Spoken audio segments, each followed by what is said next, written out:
Hello and welcome to Make Lunch at USBC. My name's Lynda and I'm going to be talking you through this week's recipe, which is sausage risotto. This is a really simple dish to make, although it does take a little more time than the last dish that we made together.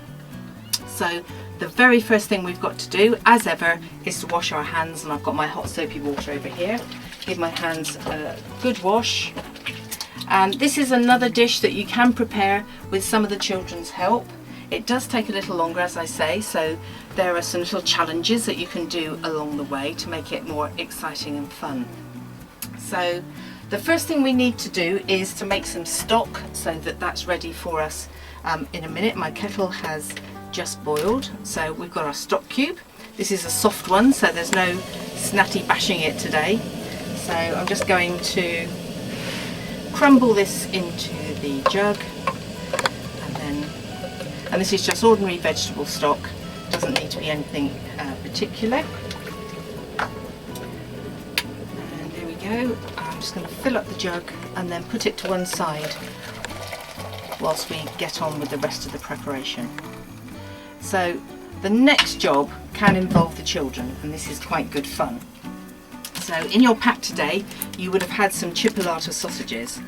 So a really good way of getting these into the dish and to share them out equally is to make them even smaller, and this is so much better than buying cocktail sausages, because you can choose how many you serve to a portion, and you can also determine the size of them. So I'm going to use 4 of these sausages here, so another 2 for another day, which will be great. And as you can see, they are slightly linked up, so I'm going to take my knife, mind your fingers children, and just slice through the links very carefully. So we've got 4 separate sausages. Now the skill here, and little fingers are just ideal for this, is we're going to pretend the sausages are going to be into thirds, and then just really lightly roll them so it squidges down in the middle and you get a gap like that. And then you can just twist and make a tiny cocktail sausage.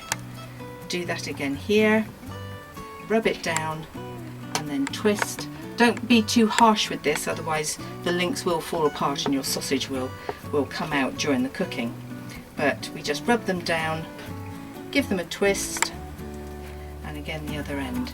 So you can see you could make these in halves if you've got people with bigger appetites, or I just think this is fun because when the dish is cooked it looks so much nicer with just the small bits of sausage in it. So here we go, here's our sausages all linked, ready to go, and there we have all of our little mini cocktail sausages. So they're going to go in a pan. No need for any fat or oil with these. They will generate some of their own fat, and that will go into the tin and keep them moist and should stop them sticking. So these are going to go into my oven at about 190, gas mark 5, 170 in a fan oven, and they really won't take very long at all, 15 maybe 20 minutes, and the idea is that they will be ready when the rest of the dish is. So again, I'm going to wash my hands because I've been handling uncooked meat, and make sure that we're not cross-contaminating anything. So the basis of our risotto is going to be rice and onions. So for those of you who were tuned in to week 1 where we looked at how to chop an onion, I'm just going to go through that again, and just be very careful, making sure that if you're using a sharp knife that you keep your fingers out of the way. We're going to peel this onion, and then we're going to dice it, and we want it fairly fine, the dice, so that everything cooks very evenly and at the same time. So just wash the surface down so we don't get any of that soil in the onion. There we go. So we're going to take our onion, slice it in half, and if you remember we talked about putting flat surfaces down so that they can't run away, and then we just slice through the onion almost to the end, but not quite. I'm going to bridge that, and then we're going to slice horizontally across this way. The Again, using the point of the knife first, through, but not right to the back of the onion. Just take it through, slice it, and then when we slice down on the top, you can see that that makes really nice small dice, which is ideal, just what we want. And then again, when you get to the end, because you've already sliced this across, you can just chop these up using the very end bits. The only piece I would discard is that very last little bit of root on the end. Quickly do the same thing on the other side. So we're going to slice down and then slice across. As I say, if you've got sharp knives, if you've got younger children whose motor skills aren't as defined yet, then just be very, very careful. I love the idea that children are learning to cook, but we must make sure that they're doing that safely. So we're then going to cut across.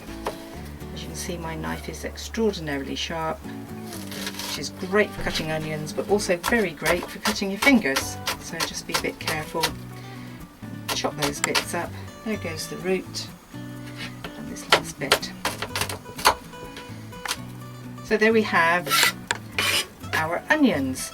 Now, if you want to put other vegetables in this, whether it's some courgette or some carrots or some mushrooms, my advice would probably to cook those separately in a separate pan and put them in. The rice will take 20-25 minutes to cook through, and other than the onion, that would make those vegetables be quite soft, and you wouldn't feel the texture or perhaps get the flavours from them. So you can fry those off in a pan and add them at the same time as I'm going to add the last of the ingredients. So I'm going to take some oil. It just needs to be no more than about a tablespoon of any vegetable oil. Doesn't have to be anything in particular. And then we're going to heat that. And when it's warm, and we're going to fry the onions first. Now, when a recipe says fry your onions or soften the onions, they say this will take about 5 minutes. Well, that's not always the case, and frying onions can actually take much longer than that. But that's one of the joys of this recipe, is this is just starting the onions so they begin to soften, because they're going to be in with the stock and the rice during the course of the cooking process, so it doesn't matter that they're not as soft as you would want them to start with. This is my rice. Today I've got some arborito rice, which is just a posh name for grains of rice that are just a bit longer. You can use any sort of rice to make a risotto, really, probably with the exception of basmati. That is designed to be very separate grains of rice, and you won't get that lovely creamy dish at the end of it where all the things come together, because the rice will stay quite separate. But any easy cook rice, if you're cooking with brown rice, that's ideal too. And what happens is we're cooking the rice and the starch comes out of it, and it starts to stick things together and makes it into that nice consistency. So my pan is slightly warm now, so I'm going to put my onions in.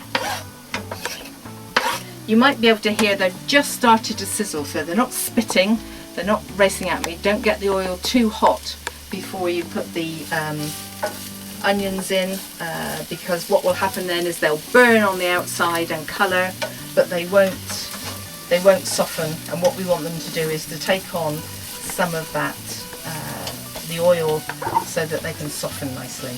So here's my pan with my onions that are beginning to soften, and as you can see, hopefully they've got a glisten about them.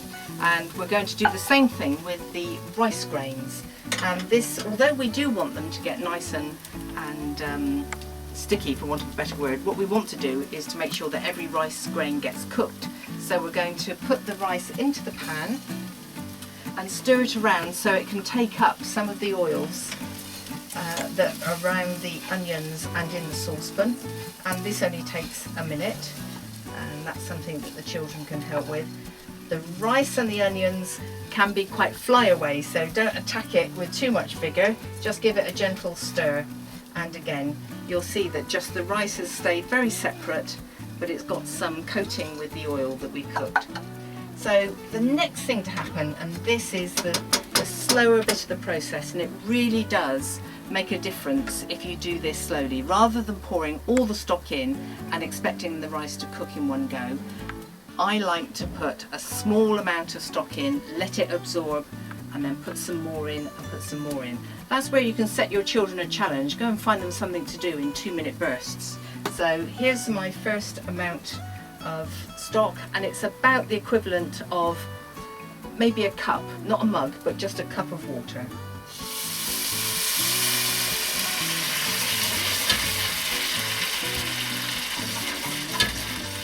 And as you can see, it's boiling and bubbling, and it's really liquid, and we're just going to leave that on a medium heat, again not too high. I'm going to leave that on a medium heat, and I'll show you in a minute how that stock has been absorbed into the rice, and you'll be really surprised at how much stock or liquid it will take. So I've got 90 grams of rice here. This is 45 grams for each person at the moment. I'm making this for 2. And I've got about half a litre of stock, so that's 1 stock cube to half a litre of boiling water. I'm going to make a confession now. I've always been taught you never stir a risotto. I'm not quite sure why, but it's something that I never do. You just need to shake the pan to keep it moving so it doesn't stick. I'm sure there's probably a very good scientific reason, or it's just something that people in Italy never do as a culture thing. So just shake the pan, and that's simmering away nicely, and you can probably hear it's bubbling and it's steaming away, and that's going to make the rice cook very gently and very slowly, which will be great. So as I say, you've got half a litre or thereabouts of stock, and this will go in 3 or maybe even 4 different goes, and this part of the process can take maybe 20 minutes or so, which is why by the time you've done this bit, your sausages will be cooked, which is great. Another thing I like about this pan is, apart from this recipe rather, apart from the jug for the stock, this is another 1-pan meal that you can put all your ingredients into the pan that you're cooking, and it saves on the washing up. So let me show you now how this has only been on literally 1.5 minutes, but you can see how most of that liquid has now disappeared, and over time those rice grains will swell and it will release the starch and thicken up the risotto. So I'm going to continue doing this, and then when we're almost cooked we'll come back and see how we're getting on. So here we are, my rice is almost cooked. As you can see, all my water has gone. It's taken the whole of that half litre, and that gentle cooking has created a nice thick creamy risotto. As you can see, it's still got some moisture in there, but we're going to use a lot of that in a minute. And I've got this teaspoon here, and I'm just going to take 1 or 2 grains of rice and check that that is cooked. So the rice is just almost cooked through. Got a little crunch to it still. So the next thing to do is to retrieve our sausages. Let's see if they're cooked. Oh yes, beautifully done. So here we have our sausages. They've more or less stayed in their little cocktail shape. And what I'm going to do now is to take these out. Be very careful with these because they might just spit if there's any fat left in them. And I'm going to cut those into their portion sizes, like that, look. And this one.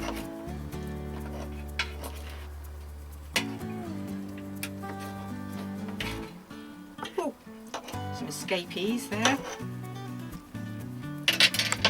So there are our sausages, beautifully cooked. And I'm going to add those into the risotto mix.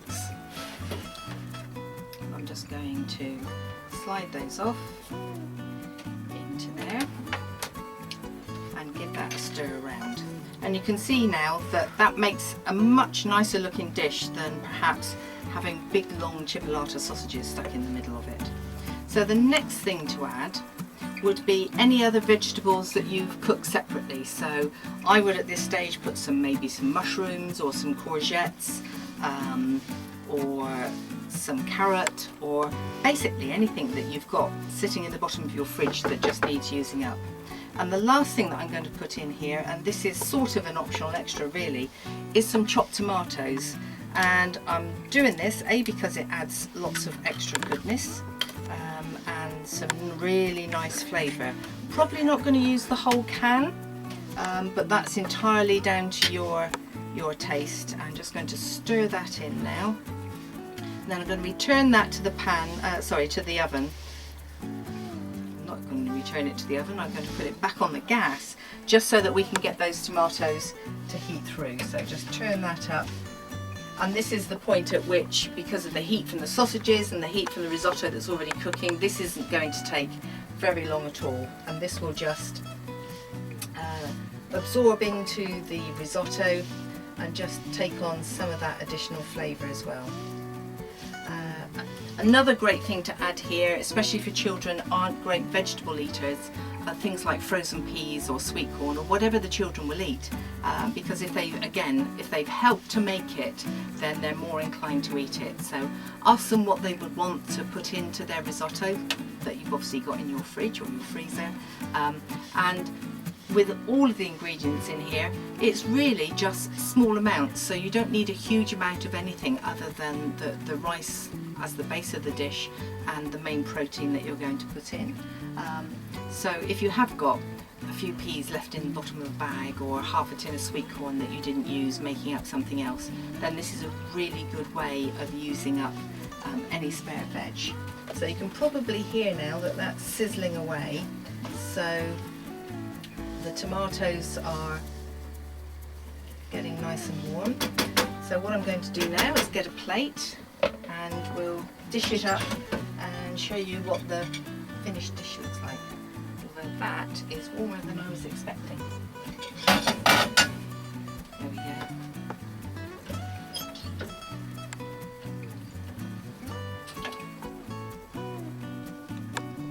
So if I show you how we portion this out, you'll see just how far this will go. So that would probably do really quite nicely for a younger child. There's one more for a slightly older child, and we can go around again for an adult.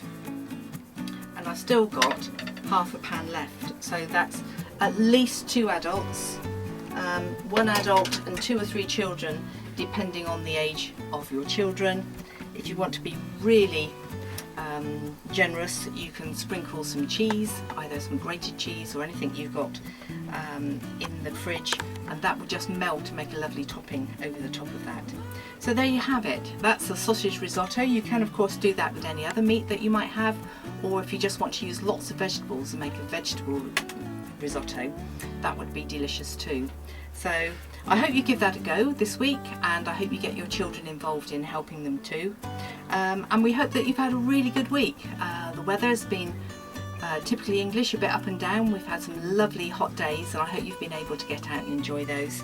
And we look forward to seeing you back here at Make Lunch at USBC next time.